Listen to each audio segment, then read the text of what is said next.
Okay, recording. All right, so hi, I'm Tracy Swedlow. This is Televisionation. I'm really excited to welcome Jethro Rothe-Kushel, who is the founder and CEO of Ritual Ads. Welcome to the show, Jethro. Thank you, Tracy. It's a pleasure to be here. That rhymes. And I was so excited to have you at TVOT Montreal, which we did late May, and maybe we'll see you in the fall in San Francisco. We'll see. But so much is going on because not only did I want to talk to you after getting to meet you for the first time, having inviting you to our show, but I'm starting to notice that, you're everywhere. We see you popping up, and your observations are really astute. And I wanted to make sure that people in our industry, beyond your usual kind of crowd, know what you're all about, because I'm obviously obsessed myself with the rise of AI. I'm a Gen AI creator myself, but AI and advertising, huge, absolutely huge. And that's what you're all about. So I want to find out more about your founding role of Ritual Ads. Did you start this company as a sort of AI native commercial production company? Tell me more about why you founded Ritual Ads. Yeah, so I got started a little bit about yourself. Yeah, I got started 25 years ago. It was in the video sciences and AI lab in the computer science department at Dartmouth College. And did you know my cousin Max Swedlow by any chance? I did not know Max, but I knew a Max, but not a Max Swedlow. He's a co-executive producer of Shark Tank. So there you go. Boy. And he went to Dartmouth. Okay. Anyway, enough about Max. So you were at Dartmouth. Yeah, so after graduating, I started working for some of the largest commercial campaigns in the United States. We were doing commercials for Apple, Adidas, American Express, large brands. It would take over $1 million, months and months of time. You'd hire, 100-person crews, spending 14-hour days.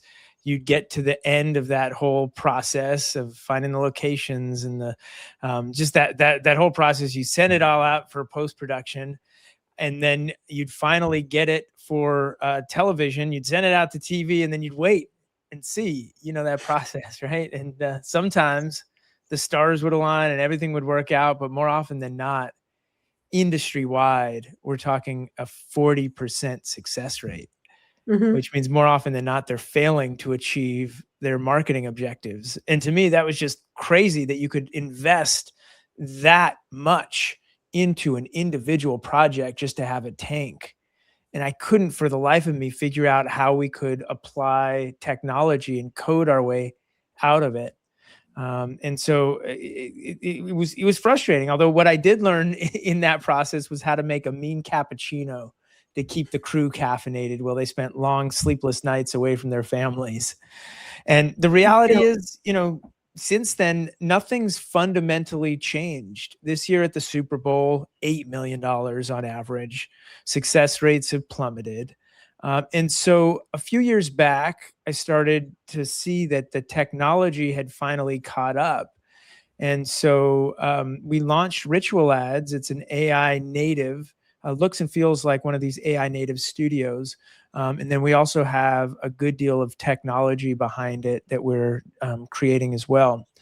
But the idea is, yes, we could do it in a fraction of the time and cost, but actually have the cinematic creative move the needle for major global brands, and do it with real-time measurable data and the ability to split test.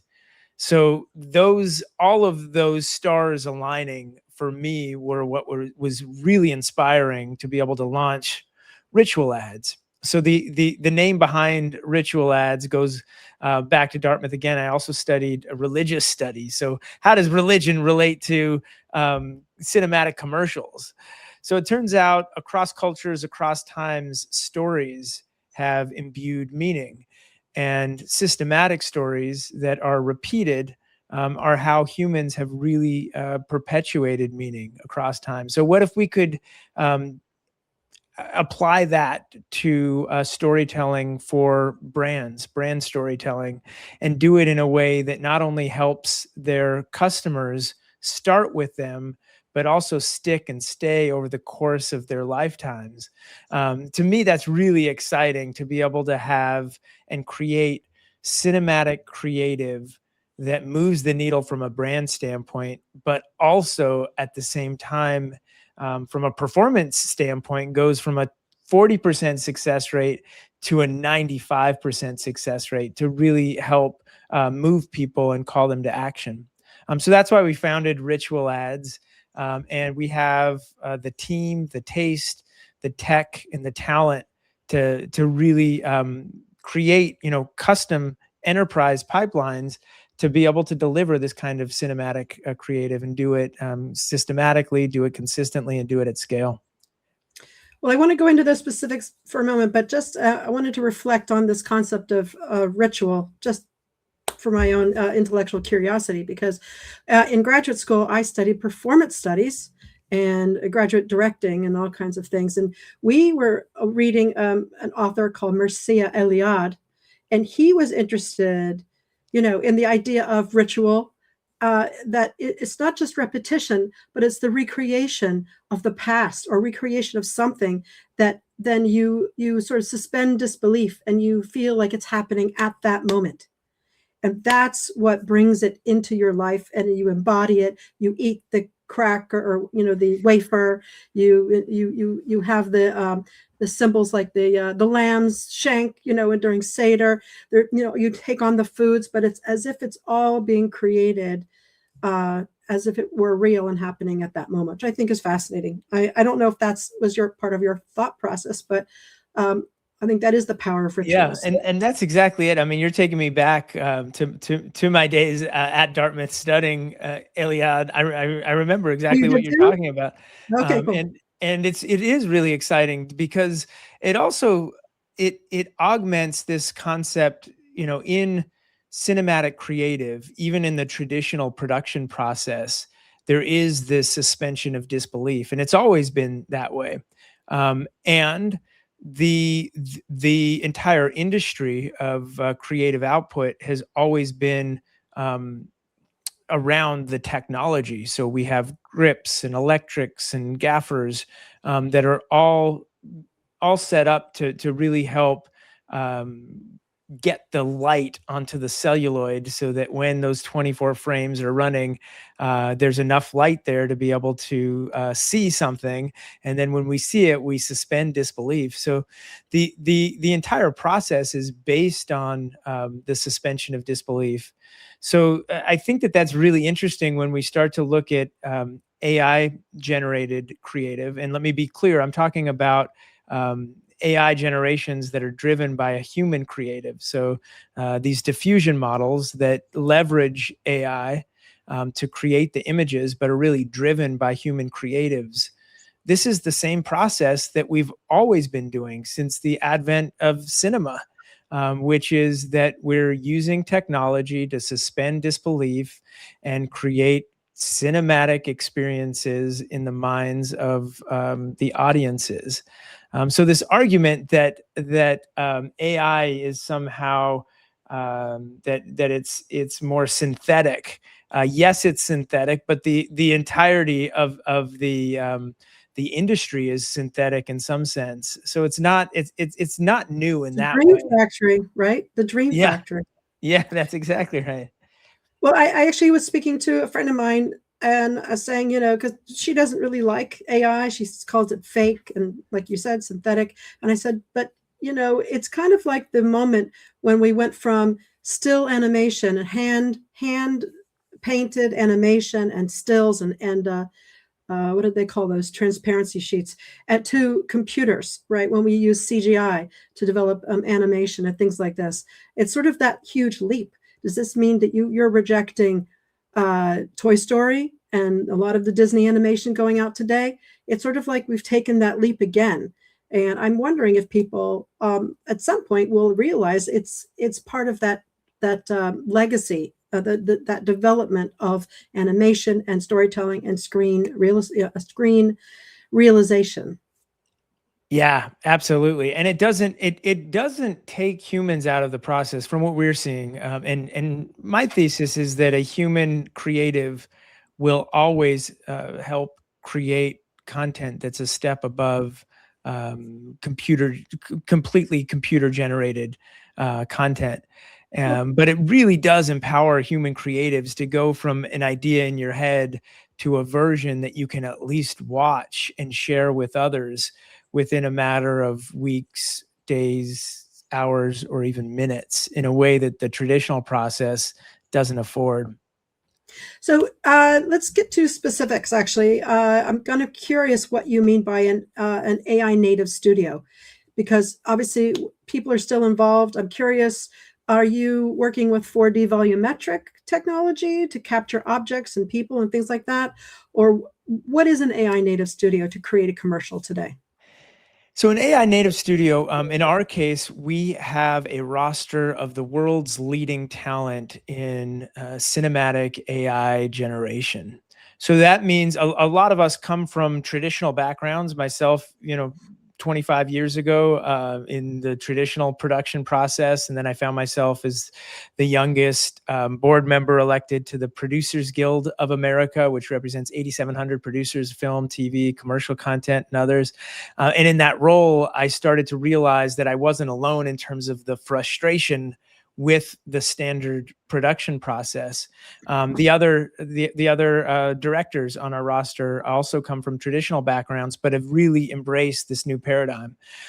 So they're traditional artists, but they're all leveraging the newest, greatest technology that exists. We also build technology in-house. So you have, generators, video generators. You have the LLMs, and then you have distribution outlets. But what we've done is taken the best of all of those worlds and built the gum that sticks in between them to be able to provide an orchestration layer so that an artist can go from an idea to a pre-visualization within minutes and then really work through that pre-visualization into a very specific piece of creative for a Fortune 500 brand, which means the dials and the knobs to really be able to fine tune that kind of AI generated creative content. So have you created your own, platform like Magnific has created Spaces, right? Or some of these other platforms have created some kind of tool. I've seen a bunch of tools created by Gen AI creators themselves who are really, sophisticated with coding. Everyone is trying to come up with a behind the scenes platform that makes the content creation and ideation and iteration a lot faster. Is that what you've created behind Yeah, the so scenes? that's what we've done. Our own team uses it to deliver for major brands. We did Reebok's largest campaign and most successful campaign launch in recent history for WNBA basketball player Angel Reese for her new shoe line. They came to us. They had already invested 6 months of time. It was going to cost over $1 million. The only problem was they were going to have to shut down the subway station in Chicago. It was just becoming too time consuming and costly. So they had to pull the plug. And this was Thursday, and they were planning to shoot on Monday. And the bigger problem was within weeks, they needed a piece of creative to be able to launch their largest campaign. So they called us on Thursday. We delivered a pre-visualization within 90 minutes. It transformed the paradigm of what they realized was possible with this new technology. So we did fly out to Chicago. We shot on a white cyc. Everything else we were able to deliver using AI and using our creative engine. And what happened was the final product was released within weeks.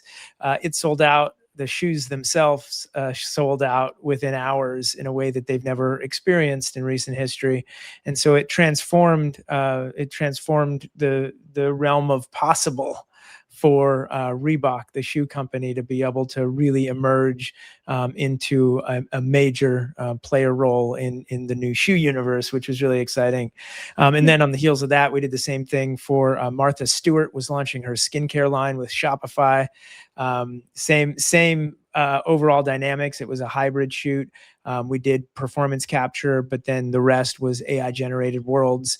She herself, Martha Stewart, got so excited about it as she was seeing the post-production dailies that she wanted it blown up in 4K and then 8K in Times Square on the largest screen in the United States, showing in front of 1.5 million people a day. And then she took it upon herself to shoot herself with a selfie camera in front of the the creative that was then up there. So that's really exciting to be able to leverage AI with A-list talent to be able to get it out on some of the largest screens on the planet. And then we've been able to do it with more and more brands. We have a number of micro dramas we're delivering this week. We're starting on a new project that we'll Branded be shooting in entertainment, Brooklyn next week. branded Yeah. entertainment, or content, or advertising as a micro drama. What do you? Yeah, so micro dramas are these 1 minute vertical dramas, but that are branded, which is a growing space as well. So super exciting. We're doing 20 episodes. They're like 1 to 3 minutes each. So by the time we're done, we basically have a feature film, but it's in small, distinct parts with a beginning, a middle, and an end. But that sounds like content rather than an advert, like a commercial, correct? Are you doing original content as well? That's exactly right. I mean, this is not what we set out to do. They're finding us, and it's a growing area that's branded microdramas. It's exciting. it's a new frontier. I want to go back actually a little bit. I'm assuming you did some kind of cost analysis. Like, what would it have? What money did you save on the Reebok commercial and or the Martha Stewart commercial by doing a hybrid production without having to shoot, on site in a subway, for example? How much money do you think you're saving, or are you not saving at all? Yeah, so the traditional methods cost over $1 million to produce this kind of creative. So these are large national brand spots, and it takes months of time. So we really pride ourselves in being able to produce creative that moves the needle both from a branding standpoint and from a numbers standpoint in terms of performance at the same time. And then, yes, it's faster and more cost effective as well. I mean, but to some extent, the fact that AI is faster, that's a value. That's going to be worth something. I mean, I'm not quite sure these commercials will become really that much cheaper, because when you have all that infrastructure, you'll be able to say to the brands, hey, we can deliver this to you very quickly. And then you'll still be able to charge $1 million. But I don't know about the economics. That's something that you're facing. Do you think the economics will shift in the favor of studios doing Gen AI like that? Or do you think that Gen AI will still have to, will win because they're offering something that costs less but still looks fantastic? Yeah, I mean, I think that the when it comes to large brands, it's counterintuitive, but the decrease in cost can actually be a less valuable than more valuable, because they have a lot to lose, large brands, from a piece of creative that doesn't perform. So I think that they're willing to put their money into trustworthy sources. That's to say, it's not, we're not charging an equivalent of what what these typically cost. So that, yes, there's a reduction in cost. But it turns out that that's like the smallest feature in terms of what this new paradigm affords major brands. Now, small and medium-sized businesses, it's a very different story, because you can create AI-generated content for a very small fraction of the cost. The problem is that a lot of it gives AI sort of a bad name because of the slop paradigm, where slop becomes ubiquitous, and we start to equate slop with AI generated content. And AI generated content can be very sloppy. In fact, most of it is, because it's so fast and quick. and cost effective to produce. That being said, it can also be created in a way that is even better than traditional methods, and that's really what we pride ourselves on. Okay, so a quick question. I don't think I'm seeing commercials today that will admit that they're using AI or any of the visuals are in AI, and yet everyone expects storytelling to be honest and open, and to reveal the fact that it was made with AI. What's going on with that? Because the advertising industry is embracing this. So there are studies by major agencies. I saw one study recently by Dentsu that demonstrated that creative campaigns that put at the very bottom AI was used in its generation. Not only did it help with trust, but it turns out that the customers that saw that trusted the brands that put these labels on it more so than if they hadn't used AI at all, which is sort of mind-boggling. So using AI plus this disclaimer can actually increase perceived trust in the eyes of consumers. So this is sort of surprising. I mean, this is a little bit counterintuitive that, you would think that if you compare a piece of AI generated content with that disclaimer versus without, that makes sense. You'd want it disclosed. But the idea that simply disclosing AI generated content versus normal content without a disclosure increases trust is a little surprising. But what the big takeaway and unlock there is that I think that consumers are want to be treated with respect, that trust is the number one asset for brands, and that by disclosing you can actually increase trust as a major brand. At some point, I mean, the connected TV providers, the OEMs, which are already laying down all kinds of AI stuff to personalize, may be ready at some point to make things more interactive. I don't know if you're pursuing this. I know that there are some experiments out there with storytelling and/or with advertising. Of course, second screen interactivity we've seen for a long time. But is that something that you want to embrace going forward? What do you think about having the viewer interactively involved in the storytelling process inside a commercial? Is that too far ahead?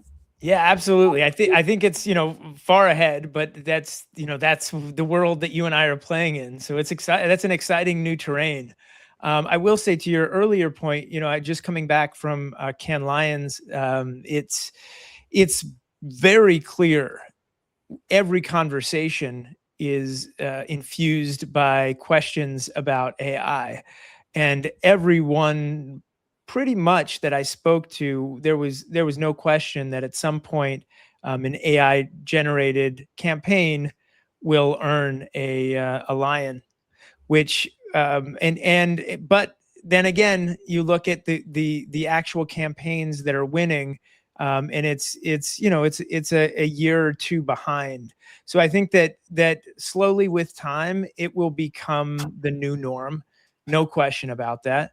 And to be absolutely clear, when we talk about AI generated campaigns, we still will have human creatives and authors in that loop. And then a step beyond that is then we have smaller and smaller audiences until we have an audience of one. And then once we have that audience of one, that individual consumer can actually create and choose their own adventure.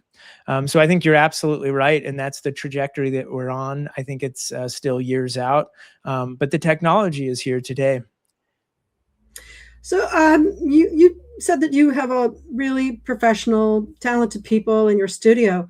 But I also know that there's so many of these Gen AI creators who are putting stuff out there, hoping to get discovered, posting their content on LinkedIn, or they're hooking up with content creation studios or working just displaying in festivals.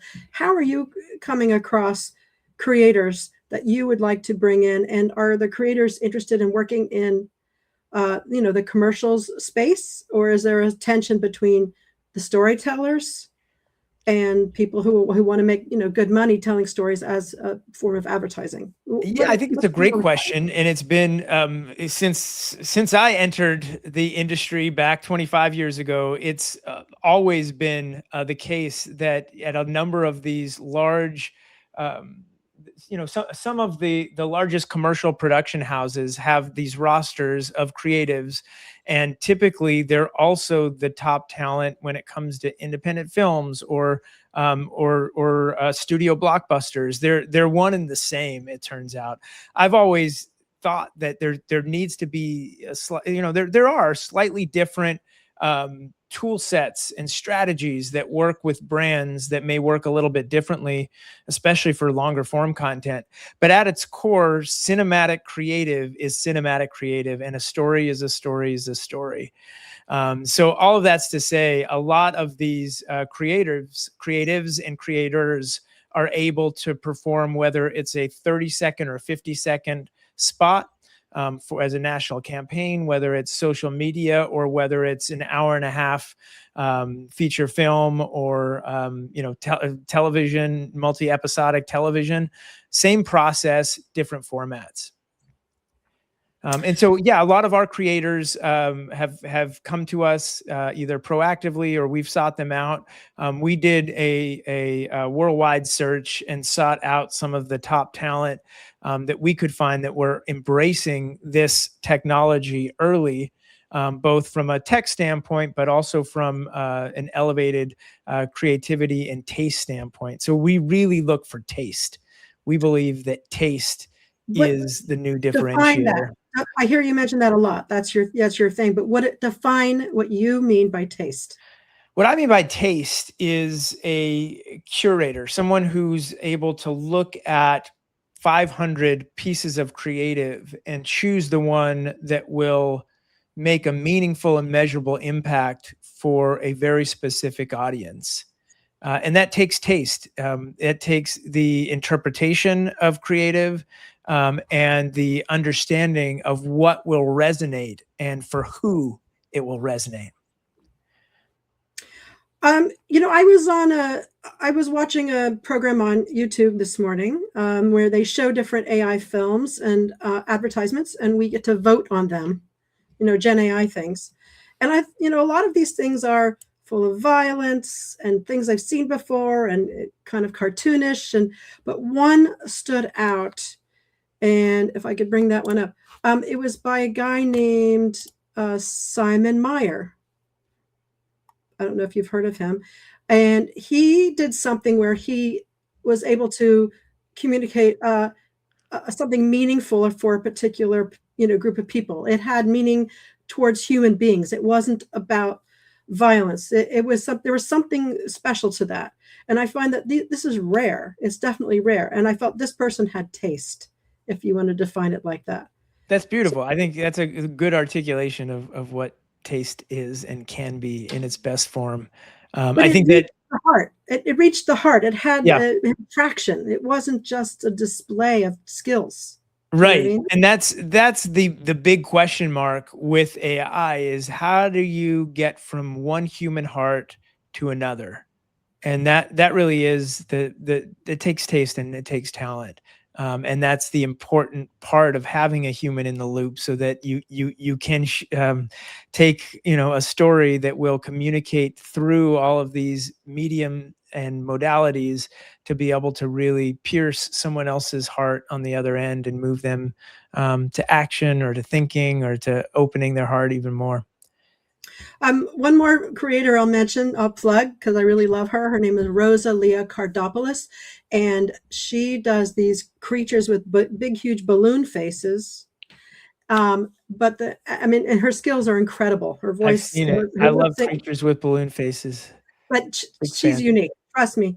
But the thing that's so amazing about her also is that she is viciously funny, and she's such a good observer of human beings and behavior. Anyway, I know this isn't more about you and ritual ads, but I wanted to No, I let mean, you. I think this is really about humans and human creativity and talent and what it takes to be able to create something that's unique and touches a human at the other side, whether it's a human customer or consumer, or whether it's a human audience member. The process is the same.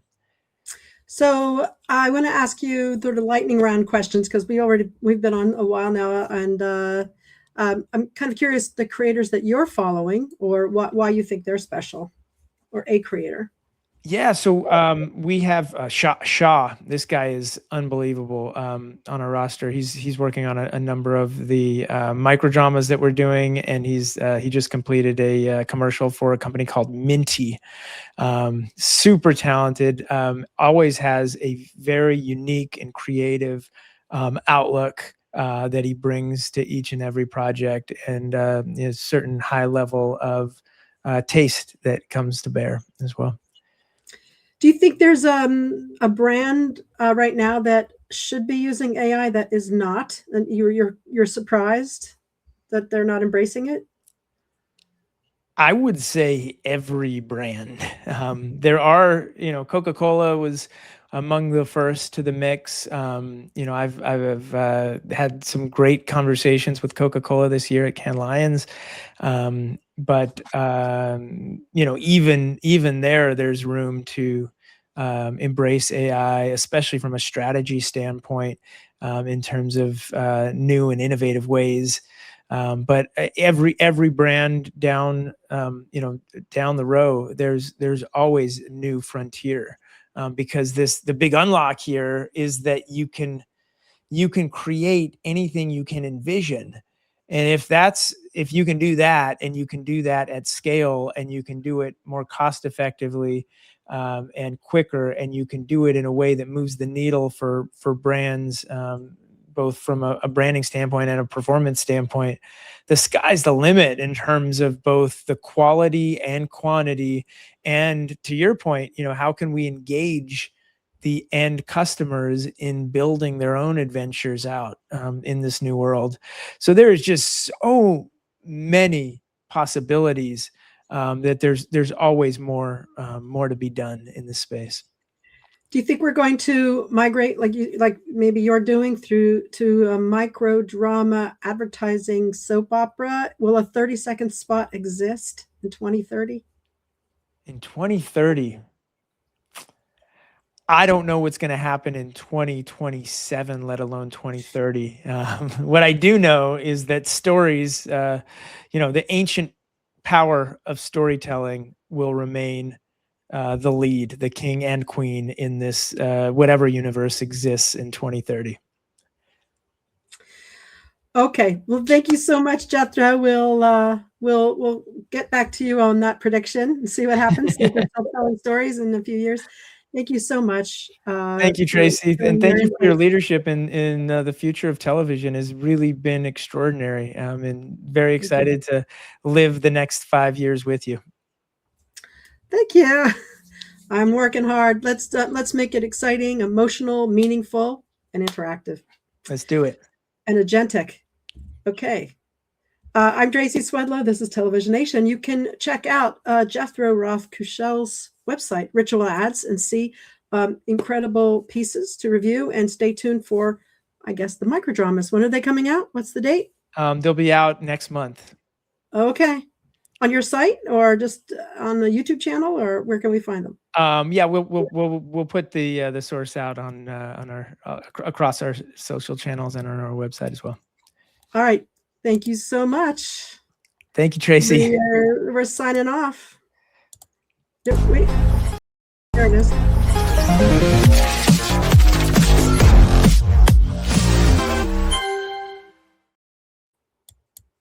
There you go. End recording.